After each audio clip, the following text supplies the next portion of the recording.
Hello दोस्तों, आप सभी का स्वागत है। आज के इस वीडियो में मैं बात करूंगा डबल स्टैंडर्ड्स के ऊपर। कुछ लोग डबल स्टैंडर्ड्स वाले होते हैं। ऐसे में हो सकता है कि आप ऐसे लोगों से मिले हो, इनको सुना हो, सुनकर आपको ऐसा लगा हो यार ये तो कुछ दोहरी बातें कर रहा है, दोगली सी बातें कर रहा है ना, पाखंडियों जैसी, हिपोक्रेट जैसी बातें कर रहा है। तो आपका कोई विश्वास इस बंदे के ऊपर नहीं बनेगा। ये चीज अगर वो बंदा भी समझ ले कि मेरा कोई ट्रस्ट बिल्डअप होने वाला ही नहीं है किसी के ऊपर, अगर मैं ऐसे किस्म की बातें करूंगा, तो इसको वो जो डिफेक्ट है सही कर लेना चाहिए। ऐसे में है ना, उसकी इज्जत भी नहीं करेंगे आप। ये बंदा अगर समझ जाए कि इससे मेरी इज्जत भी नहीं होने वाली है, तो भी ये डिफेक्ट दूर करके अपनी रिस्पेक्ट को कमाया जा सकता है। साथ में ध्यान रखना, ये ऐसे डिफेक्ट होते हैं जिसको बैड कर्मा में मैं बोलता हूं, यानी ये बैड कर्मा में काउंट होते हैं। आपकी सोल ना हर चीज को रिकॉर्ड कर रही है इस वक्त। आप कर्म करें या ना करें, मतलब खाली भी बैठ जाएं तो भी ये रिकॉर्ड कर रही है, अगर आप कर्म कर रहे हैं तो भी ये रिकॉर्ड कर रही है। लेकिन वो कर्म कैसा होता है, अच्छा कर्म कर रहे हो, बुरा कर्म कर रहे हो, है ना, अकर्म यानी कुछ भी नहीं कर रहे हो, हर चीज रिकॉर्ड हो रही है। आप देखो कैसे कि मैं सत्य घटनाओं के ऊपर आपको एग्जांपल्स दूंगा, आपको सुनना है। अगर आपको लगे कि नहीं यार ये तो मेरे अंदर भी मौजूद है ऐसा डिफेक्ट, तो तुरंत उसको ड्रॉप कर देना, सही हो जाना। हो सकता है आपके अंदर मौजूद ना हो, लेकिन आपके परिवार के किसी सदस्य में ऐसा ट्रेट मौजूद हो जिसको आप सही करवाएं, इसको डिफेक्ट को दूर करवाएं।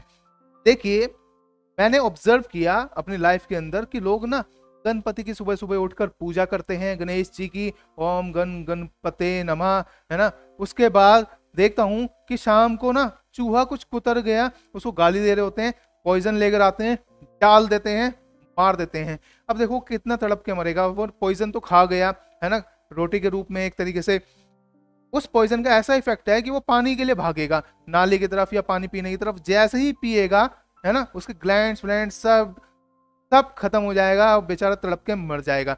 एक तरीका और भी अपनाते हैं लोग, लकड़ी के आगे कील लगा लेंगे और खिंचा के उसके ऊपर मारेंगे, यानी ताना मारते हैं। और अचानक से बेचारे में एक तरीके की स्टैबिंग की ना, आपने चक्कू घोंप के मारा किसी को, तो ये भी एक बहुत बड़ा पाप है।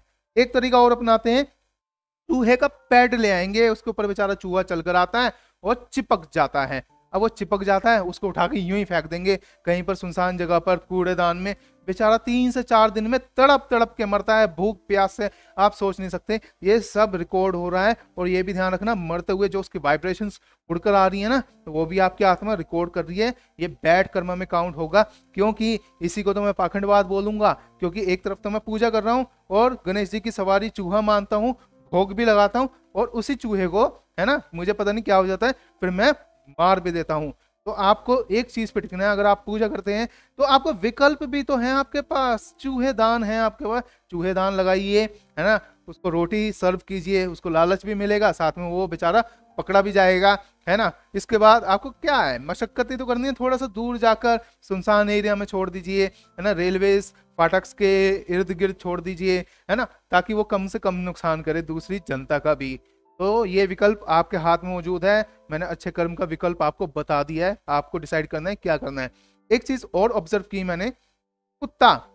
अब देखिए, घर में मैं कुत्ता पालता हूँ, मैं बड़ा लाड प्यार करता हूँ उसको, और बाहर गली में बैठे हुए कुत्तों से घिन खाता हूँ, उनको मारता हूँ, उनके ऊपर पानी गिर देता हूँ। ये भी मेरे होश में नहीं आता कि बेचारे को कहीं जख्म ना हुआ हो। ठंड का इतना मौसम है, मैंने इतना गीला कर दिया। ऐसे में जब मैं जा रहा था होली पे, किसी ने मुझे ठंडा गुब्बारा मार दिया और मुझे इतना गुस्सा चढ़ गया कि मैं उनसे लड़ने मरने पर उतारू हो गया, उस परिवार से, जो कि अनजान परिवार है मेरे लिए। तो मुझे सोचना है, तब तो मुझे इतना बुरा लगता है, लेकिन एक बेजुबान जानवर, मतलब कि जो मेरी भाषा नहीं समझता, बेजुबान मतलब मैं यही बोलूंगा, मेरी जुबानी नहीं समझता, वो अपनी ही जुबान जानता है, हम नहीं जान सकते। ऐसे में वो बेचारा बता थोड़ी ना सकता है आपको कि कैसा फील हो रहा है। उसके पास तो कपड़े वपड़े कुछ भी नहीं है, वो तो बेचारा आपसे थोड़ी सी इसी गुंजाइश में तो बैठा है कि आप लोग खाना दे देंगे, इसलिए वो गलियों में भटकता फिरता है खाने की तलाश में। तो खाना बताओ, जानवरों में काउंटिंग है कुत्ते की। आप ये भी चीज ध्यान रखना, यही कुत्ता, है ना, आज से तकरीबन ये मान लीजिए 40,000 साल पहले पालतू बना, तो ये आदमी के साथ रहा। तो कुत्ता सबसे पहला दोस्त भी है मनुष्य का, इसलिए इसको वफादार बोलते हैं। इसने आज तक साथ नहीं छोड़ा इंसान का, आज तक भी हर जगह आपको कुत्ते देखने को मिलेंगे मनुष्य के साथ में, चाहे वह घर में ना भी पल रहे हो तो वो गली में इर्द गिर्द मनुष्य के नजदीक ही रहते हैं। तो इस चीज़ को ध्यान रखना कि अगर आपके अंदर ये चीज़ भी है कि मेरा कुत्ता ये कि मैं इसको प्यार दूं और दूसरे कुत्ता या फिर दूसरे कुत्ते जो गली में आवारा घूम रहे हैं उनसे मैं घृणा करूं, तो इस डिफेक्ट को दूर कर लेना। साथ में क्या होता है, मैंने एक चीज़ और नोटिस की कि सुबह हो सकता है कि मैं खाना खिला दूं, है ना, मेरी एक ऐसी धारणा है कि मैं अपने अच्छे कर्म कर रहा हूँ, एक कुत्ते को मैंने सर्व किया। एक धारणा मैंने ये भी सीखी हुई है पीछे से कि रात में जब कुत्ता रो रहा हो तो उसके इर्द गिर्द तो भूत आया हुआ है, इसलिए रो रहा है, कुछ अनहोनी होने वाली है। यही सबसे बड़ी हमारी स्टुपिडिटी मैं बोलता हूँ। बेचारे के बारे में आपने सोचा नहीं, एक थोड़ा सा तर्क तो लगाते, है ना। आप इंटेलिजेंट व्यक्ति हो, मनुष्य हो, इतना एक्सट्रीम आपके पास इंस्ट्रूमेंट है, सोचिए कि हो सकता है वो बीमार हो, उसके शरीर में कोई पीड़ा चल रही हो जिसकी वजह से वो रो रहा है, कोई बिछड़ गया हो उससे तो वो रो रहा है, हो सकता है उसका पेट ही खाली हो, किसी ने खाना ही ना दिया हो, इस वजह से भूख की तड़प से वो इतना ज्यादा रो रहा है। तो इस बात को समझना, कभी कुत्ता रात में रो रहा हो ना तो उसके पास एक बार जाकर, क्योंकि वो सोने तो देगा नहीं आपको, आसपास में ब्रेड दूध सर्व करके देख लेना, हो सकता है उसकी भूख ही शांत हो जाए और वो शांति से अपना मस्त होके सो जाए। फिर मैंने एक चीज और नोटिस की, देखिए दाना डालते हैं लोग, है ना, आपने देखा होगा चौराहों पर आजकल दाने लेकर बैठे रहते हैं, है ना, उसके अंदर मक्का बाजरा गेहूं इस टाइप से सतनज्जा होता है, यानी 7 टाइप के अनाज होते हैं जिसको बहुत अच्छा माना जाता है। ठीक है, बेसिकली हमारे पूर्वजों ने ये बनाया है ना। आपकी जो आत्मा है वो कर्म बंधन में तो है ही, वो रिकॉर्ड कर रही है सब कुछ। अब देखिए कि जब आप इनको सर्व करते हैं, देखिए इनकी भूख शांत होती है तो ये आपको दुआ देते हैं, क्योंकि इनकी भूख मिट रही है। तो भूख की तृप्ति, है ना, बहुत बड़ी चीज मानी गई है, जिससे पॉजिटिव वाइब्रेशंस दुआ के रूप में आपके पास आती हैं। अब ऐसे में एक चीज मैंने नोटिस की कि बाहर तो हम दाना डाल देते हैं, घर में कबूतरों को ना झाड़ू मार के भगा रहे होते हैं, डंडी मार के भगा रहे होते हैं, है ना, इनका घोंसला उठा के फेंक देते हैं, ये सब करते हैं। तो ये भी डबल स्टैंडर्ड है। अगर आपके घर में घोंसला मिल जाए तो ये समझ लीजिए कि आपके साथ तो एक जानवर, एक पक्षी भी आके रह रहा है, जो कि एक अच्छी बात है ना। आपके जरिए उसको एक सहारा मिला हुआ है, उसको एक छत मिली हुई है।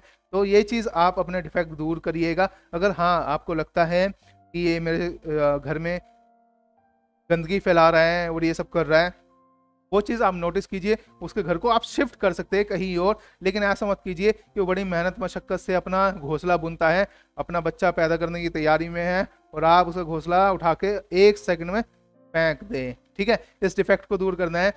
एक मैंने पोस्ट पढ़ी, एक क्या मैंने हजारों पोस्ट पढ़ी हुई हैं ऐसी एनिमल्स लव के ऊपर। एनिमल्स लव यानी जानवरों के प्रति हमारा स्नेह, प्यार, दया, प्रेम भाव। अब देखिए ऐसे में मैंने एक चीज नोटिस की कि लोग ना इतने डबल स्टैंडर्ड हो चुके हैं, एनिमल्स लव की पोस्ट बड़ी शेयर करेंगे, है ना, पेट लव, कैट लव, है ना, डॉग लव, इस टाइप की पोस्ट शेयर करने के बाद जब वो रेस्टोरेंट में पहुंचते हैं तो वो ये सारा स्नेह भूल जाते हैं, दया भाव, प्रेम भाव सब खो जाता है, अपनी प्लेट पर जानवर को, पक्षी को खा जाते हैं। अब देखिए कैसे, एक इंस्टेंस असली बताता हूँ।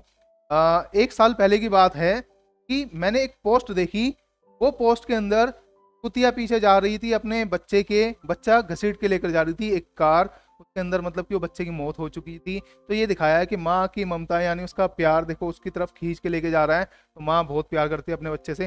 तो उसके नीचे लाइन लिखी हुई थी, मामास लव यू, है ना, यानी मम्मी आपसे बहुत प्यार करती है। ठीक, ये पोस्ट एक लड़की ने शेयर की हुई थी। अब इसी लड़की की उससे पिछले साल की एक पोस्ट मैंने देखी थी, जब वो रेस्टोरेंट में बैठी थी, उसके बाद उसने एक लाइन लिखी हुई थी, और क्या लिखा हुआ था, वाओ यमी लैम। आपको पता है लैम क्या होता है? यमी लैम यानी बहुत ही स्वादिष्ट लैम। लैम मेमने को बोलते हैं, यानी बकरी के बच्चे को। ऐसा माना जाता है उसका गोश्त जो होता है वो बड़ा ही मुलायम होता है, बहुत स्वादिष्ट होता है। ऐसे में देखिए ये लव तब कहीं नहीं गया था, ये डबल स्टैंडर्ड ही है। तो वहां पर तब वो यमी लैम था। ठीक, मैंने उस लड़की को तुरंत लिखा वहीं पर, देखो कि आपने पिछले साल ऐसे ऐसे एक पोस्ट डाली थी, क्योंकि मेरी तो मेमोरी बहुत शार्प है, मैं तो याद रखता हूँ।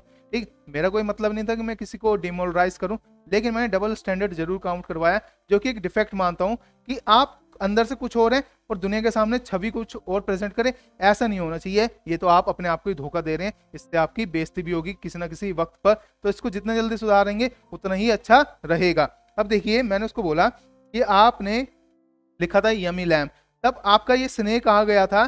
लैम बच्चा होता है जो कि बकरी का बच्चा था, यानी उस बकरी उस माँ से उसका बच्चा छीना गया था, आपकी प्लेट पर सजाया गया था, जिसको आप सटक गए एकदम से, ठीक है। तब आप ये सारा प्यार व्यार भूल चुके थे, ठीक है। तो वो एकदम से चले गई वहां से, ठीक। वो कभी भी रिस्पॉन्स नहीं की उसके बाद। तो समझिए, अगर हम इसको डिफेक्ट को अपने अंदर से दूर करते हैं, इसमें कुछ नीचा मानने वाली बात नहीं है, कुछ बुरा मानने वाली बात नहीं है, ये तो सत्कर्म की ओर बढ़ रहे हैं हम, अच्छे अच्छे कर्मों की ओर बढ़ रहे हैं। तो जितना ज्यादा अपने आप को सुधारते जाएंगे, परफेक्शन की राह में आप उतना ही आगे आते जाएंगे। तो दोस्तों, ये कुछ बातें मैं आपसे शेयर करना चाहता था। अगर आपको लगता है ये डिफेक्ट आपके अंदर मौजूद है, दिल से एक्सेप्ट कर लीजिए, है ना। इन सब बातों में आप नहीं फंसना है, इधर उधर तर्क ढूंढते रहें कि मैं पक्षियों से तो बड़ा प्यार करता हूँ, लेकिन जब मुर्गे मुर्गी की बारी आती है, चिकन बड़ा स्वादिष्ट लगता है मुझे, है, मैं परवाह नहीं करता कि कैसे कट रहा है, क्या हो रहा है, क्या तड़प मच रही है, उसको बस खाने से मतलब है, मुझे तो जीभ का स्वाद लेना है। ध्यान ये भी रखना, जीभ का स्वाद ना, बस सच बोलो, मीट का कोई स्वाद नहीं होता है ना। कच्चा गोश्त तो आप खा भी नहीं सकते हो,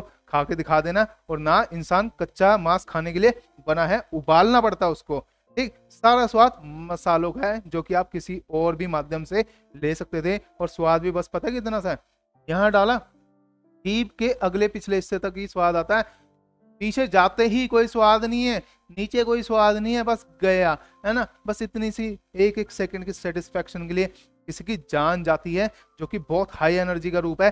कोई भी तर्क कुतर्क में ना फंसे फालतू के, दिल से सोचिए इस चीज को, है ना, कि मेरे पास अगर विकल्प मौजूद है तो I should not take life of an animal और अ बर्ड, है ना। किसी भी पक्षी प्राणी की मुझे हत्या नहीं करनी है। अपने आप सर्वाइवल स्टेट में नहीं हो कि आप किसी जंगल में रहते हो, सरवाइव कर रहे हो, है ना, पहाड़ों पे रह रहे हो, पठारों पे रह रहे हो, जहाँ पे पेड़ पौधे पत्ते का कोई काम ही नहीं है। तो ऐसे तर्कों में ना फंसे कि शेर शिकार कर रहा है ना, वो भी तो खा लेता है और मैं तर्क ढूंढ लेता हूँ, यानी मैंने बहाना ढूंढा खाने के लिए। आपके पास एक बुद्धि तो है, मेरे पास तो और विकल्प है। शेर शेर है, उसकी तो लाइफ वहीं तक सीमित है ना, प्रकृति ने उसको वैसे ही डिजाइन किया हुआ है। लेकिन क्या आप जानवर से कंपेयर करके अपने आप को जानवर ही मान रहे हो, है ना। अगर आप खा रहे हो किसी का तर्क देकर, तो आप भी अपने आप को जानवर ही मानना, फिर मनुष्य मत मानना। अगर मनुष्य मानना है तो आपके अंदर एक स्नेह भाव की और एक दया भाव की, प्रेम भाव की, है ना, ये कंपोनेंट बैठी हुई हैं, जिसको आप समझ जाएंगे तो आप दुनियादारी छोड़कर अपने आप में समझेंगे इस बात को कि मेरे पास है तो मुझे किसी बात में नहीं फंसना है, मुझे अपने कर्मों को सही रखना है। तो दोस्तों, मेरी बातें कुछ कुछ आपको समझ में आई होंगी। डिफेक्ट आपके अंदर हो तो सही कर लेना तुरंत। अगर आपको लगता है कि आपके इर्द गिर्द भी आपने कुछ नोटिस किया है, कमेंट सेक्शन में जरूर लिखकर मुझे बताना, मेरी भी कुछ नॉलेज में इजाफा होगा। अब हम मिलेंगे अपने नेक्स्ट वीडियो में, तब तक के लिए अलविदा।